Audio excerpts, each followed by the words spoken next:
Good afternoon and welcome to Matters Financial and Geopolitical from the Frontier. Thank you for stopping by. Let me start with macro thoughts. This is a tweet from Chew Girl. China's pork prices take flight as economy holds inflation down. Pork prices surged 46.7% in August amid ongoing herd disease. 2nd of September, and previously I was quoting Santiago AU Fund. If you had said 2 years ago that the status of global geopolitics and financial markets depended on the world's supply of pigs, you would have been laughed out of the room, but you would have been right. I've never seen anything like this, said Xiao Tong, a vendor who's been selling pork for nearly 20 years in Beijing. Every day the price rises more. Home thoughts: nations are born in the hearts of poets. They prosper and die in the hands of politicians. Allama Iqbal. You aren't rich until you have something that money can't buy. Political Reflections, New York Times is reporting that a CIA informant was extracted from Russia and it sent secrets to the US for decades. Decades ago, the CIA recruited and carefully cultivated a mid-level Russian official who began rapidly advancing through the government ranks.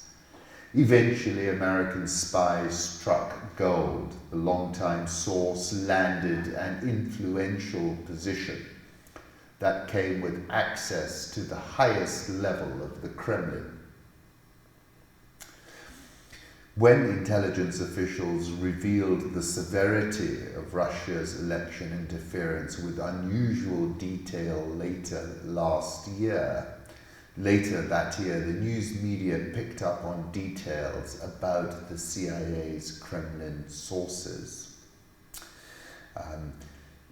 CIA officials worried about his safety made the arduous decision in late 2016 to offer to extract the source from Russia.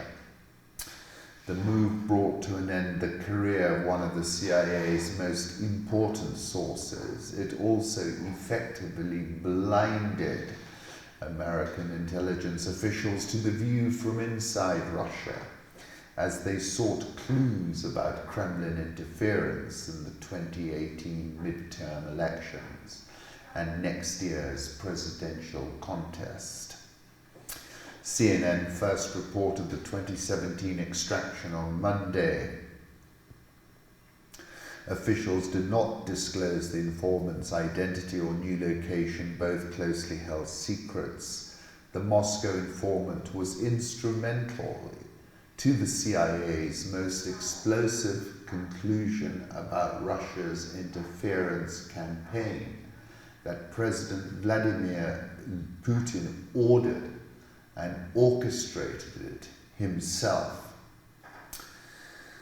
The informant's information was so delicate and the need to protect the source's identity so important that the CIA director at the time, John Brennan, kept information from the operative out of President Barack Obama's daily brief in 2016. Instead, Mr. Brennan sent separate intelligence reports, many based on the source's information, in special sealed envelopes to the Oval Office. The decision to extract the informant was driven in part because of concerns that Mr. Trump and his administration had mishandled delicate intelligence. We have a president who, unlike any other president in modern history, is willing to use sensitive, classified intelligence however he sees fit, says Stephen L. Hall, a former CIA official who led the agency's Russia operations. He does it in front of our adversaries. He does it by tweet We are in uncharted waters. The extraction ensured the informant was in a safer position and rewarded for a long career in service to the United States, but it came at a great cost. It left the CIA struggling to understand what was going on inside the highest ranks of the Kremlin. And then the main point here really is that the Moscow informant was instrumental to the CIA's most explosive conclusion about Russia's interference campaign, that President Putin ordered and orchestrated it himself. That's the main point.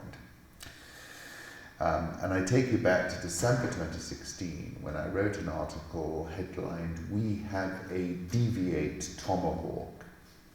And then I said my starting point is the election of President Trump, because hindsight will surely show that Russia ran a seriously sophisticated program of interference, mostly digital.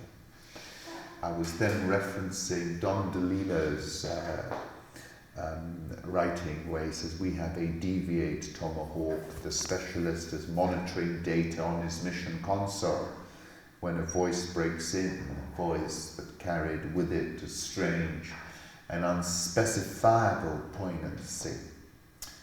We have a deviate tomahawk. We copy. There's a voice. We have gross oscillation here." And I said, I have no doubt that Putin ran a seriously 21st century, predominantly digital program of interference, which amplified the Trump candidacy. Trump was an ideal candidate for this kind of support. The first thing is plausible deniability. The second thing is non-linearity. You have to learn to navigate a linear system, the new 21st century digital ecosystem, in a non-linear way. From feeding the hothouse conspiracy frenzy online, a constant state of destabilized perception, timely and judicious doses of WikiLeaks leaks, which drained Hillary's bona fides and her turnout and motivated Trump's. I said then, what we have witnessed is something remarkable and noteworthy. Putin has proven himself an information master, and his adversaries are his information victims. So it's very interesting, worth delving into further. A few weeks back I was writing about the frontier, the periphery, and I said the frontier from Xinjiang to Kashmir, from Gaza to Crimea, from Hong Kong to Taiwan, are 21st century flashpoints. Now let's go to Kashmir, which is one of those flashpoints I was referencing. The longer the lockdown remains, the harder it will become for authorities to suppress the coming uprising, Asia Times. We believe that by mid or end October we will have snowfall in the mountain passes that link the state to Pakistan-administered Kashmir, a senior official said. Once the passes are closed, attempts by armed militants to infiltrate into the Indian side will diminish rapidly. That seems to be the ideal time to restore normalcy in the region. Kashmir was described by Nehru as the snowy bosom of the Himalayas, and it is, of course, currently switched off from the 21st century. Today, millions of, in this case, Iranian mourners commemorate Ashura. This is the martyrdom anniversary of Imam Husain. Ashura is the 10th day of Muharram. It marks the day that Husain ibn Ali, the grandson of the Islamic prophet Muhammad, was killed in the Battle of Karbala. The renowned historian Abu Rayyan al-Biruni states, then fire was set to their camp and the bodies were trampled by the hooves of the horses. Nobody in the history of the humankind has seen such atrocities. This is a photograph of the Imam Husain Shrine in the city of Kerbala, Iraq. International markets, ouch! Global bond sell-off continues with German 10-year yields jumping to still minus 0.59%, and the 10-year US Treasury yield rose to 1.62%. As I said in June, we were and are still, even after this very small correction, in nosebleed territory. This is voodoo economics. Let's move on to currency markets. The euro is at 110.40. We bounced higher, anticipating more hawkish draggy. Let's see. Dollar index 98.417. Japanese yen has been softening of late, 107.32. The Swiss franc 0.9919. Swissy and Japanese softening in line with gold. We'll come to that. You remember I said the safe haven's a bid for Armageddon? Well, we backed off from Armageddon because you have to, unless the world is ending.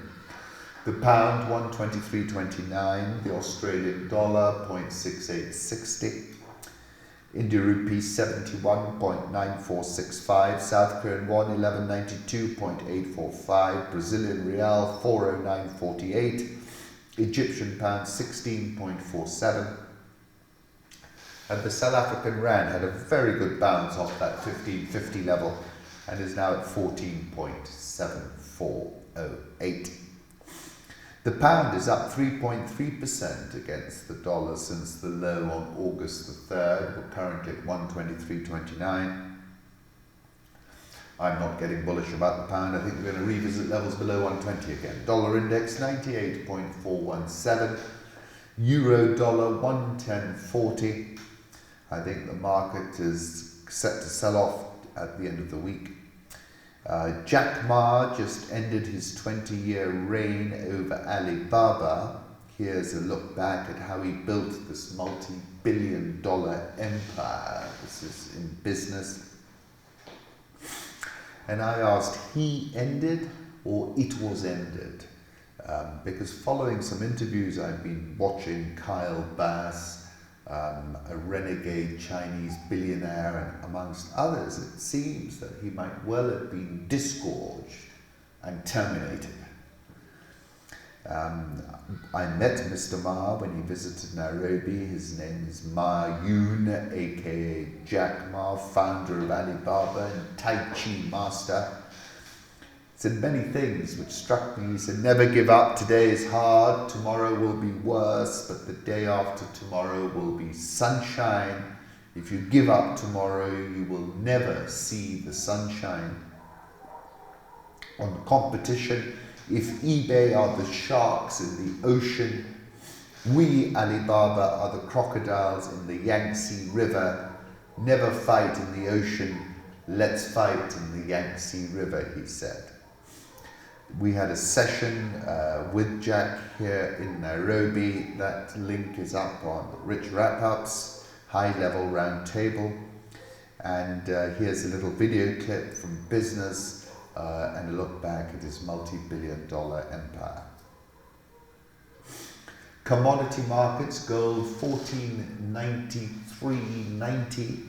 We've come below those very elevated levels.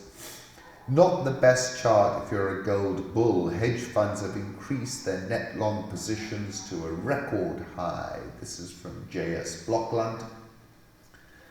Crude oil has taken out resistance as the market likes round numbers. Brent is now aiming at $65 and WTI at 60. That's from Ole S. Hansen.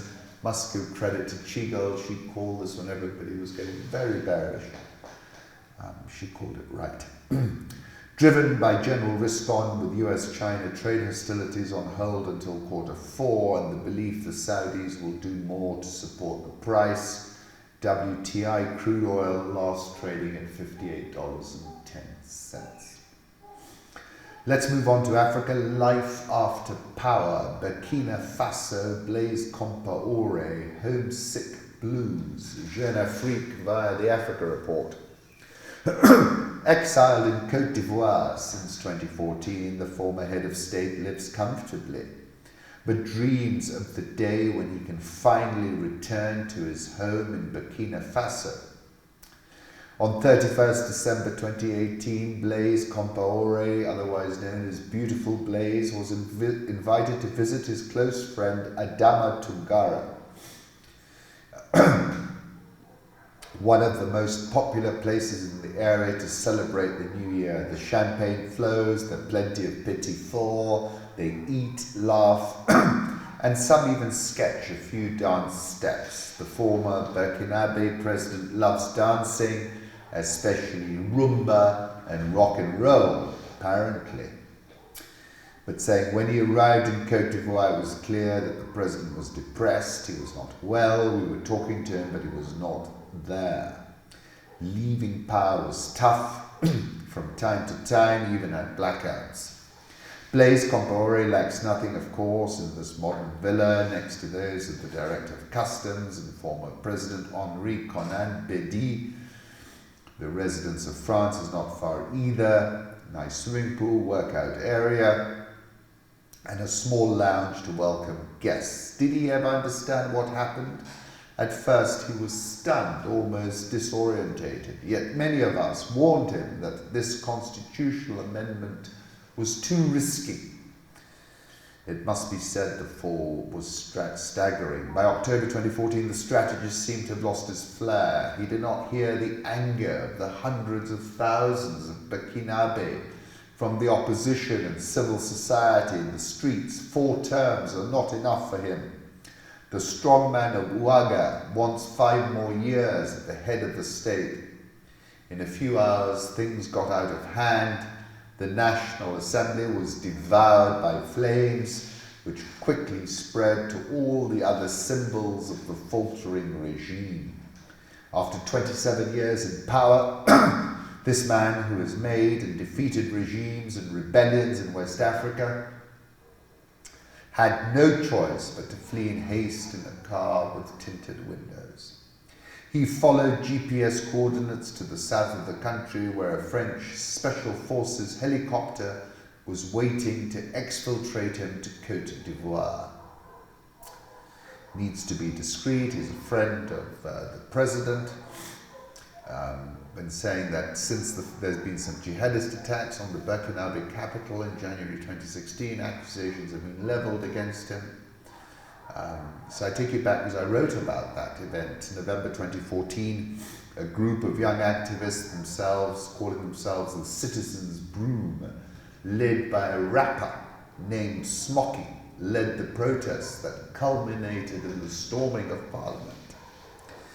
And I was talking about the African youth demographic because 70% of the Burkinabe are under the age of 24. And that's a symptom of the African demography. Many characterize this as a demographic dividend, which for beautiful Blaise turned into a demographic terminator. Out of a total population of 17 million, over 60% are aged between 17 and 24, according to the World Bank. And I said the country's youth flexed their muscles. What's clear is that a very young, very informed, and very connected African youth demographic, which many characterize as a demographic dividend, which for beautiful Blaise turned into a demographic terminator, is set to alter the existing equilibrium between the rulers and the subjects, and that a rebalancing has begun. That was in 2014, of course. It's never a linear development, is it? 2 steps forward, 1 step back. And I said the preeminent point to note is that protests in Burkina Faso achieved escape velocity. The tipping point for this accelerated sequence of events was President Compaoré stacking Parliament in order to extend the presidential term limit. There are plenty of African presidents who are seeking to pull off the same magic trick, and events in Ouagadougou have surely put them on notice. Martin Aglo, a law student from Benin, told Reuters after the Arab Spring, this is the Black Spring. And then I was asking, people were always very skeptical that the Arab Spring could spring over the Sahara and become a black spring. And the reasons for that is that the state had a monopoly on the tools of violence and would bring overwhelming force and violence to bear. And I said, we need to ask ourselves, how many people can an incumbent shoot stone cold dead in such a situation? 100, 1,000, 10,000. This is another point. There is a threshold beyond which the incumbent can't go. Where that threshold lies will be discovered in the throes of the event. Therefore, the preeminent point to note is that protests in Burkina Faso achieved escape velocity. Overthrowing incumbents is all about acceleration, momentum, and speed, best characterized by the German word blitzkrieg. Letter from Africa. I gave up on catching the train in Ethiopia. In Ethiopia's capital, Addis Ababa, it's hard to miss the large advertising boards along the traffic-clogged streets that promise a new railway, new life. 750-kilometre railway line began operations in January 2018 and is Africa's first electrified cross-border railway. In January, train services were halted for a while over security concerns in the Afar region, following protests against the government and ethnic clashes between Somalis and Afars. Excitement soon turned to frustration when I realized how difficult it would be to buy a ticket. In neighboring Kenya, you go to the SGR website, buy your ticket, and pay via the money mobile service M-Pesa. But in Ethiopia, things were a little more difficult. I went on its SGR website and only found a number for a ticket office at the old French-built Addis terminus in the heart of the city. I kept calling, no one picked up. In the end, I braved the torrential rain to go to the Grand Old station, and the bottom line is, this fellow couldn't buy a ticket. And by the time I should have been arriving at Dirodawa's new station at 15:50 that day, I was instead in the departure lounge at Addis Ababa airport waiting for my gate to be announced. My article over the weekend was about Robert Gabriel Mugabe, who had once opined on the occasion of his 88th birthday, "I've died many times. That's where I've beaten Christ. Christ died once and resurrected once." Mugabe died in a Singapore hospital. I think his body's back en route to Harare as we speak. An incredibly mercurial, intellectual, erudite man. But I essentially said that my conclusion is that we are grateful to all those iconic leaders who liberated our continent, of which Mugabe is one. But at what price? Fighting for independence is not the same as building an economy which provides opportunity for all its citizens. Pastor Evans, there can be no mixed feelings, misconceptions, or complications about Robert Mugabe's legacy. He presided over the destruction of millions of people's lives over a span of 37 years. Emmerson Mnanagwa was eulogizing Mugabe as a revolutionary icon, has failed and is frankly as untenable as his erstwhile mentor.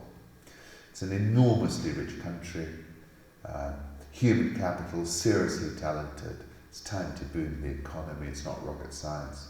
Robert Gabriel Mugabe, this is a tweet from Harry Mutasa, and I also did a short video of the content of what I wrote.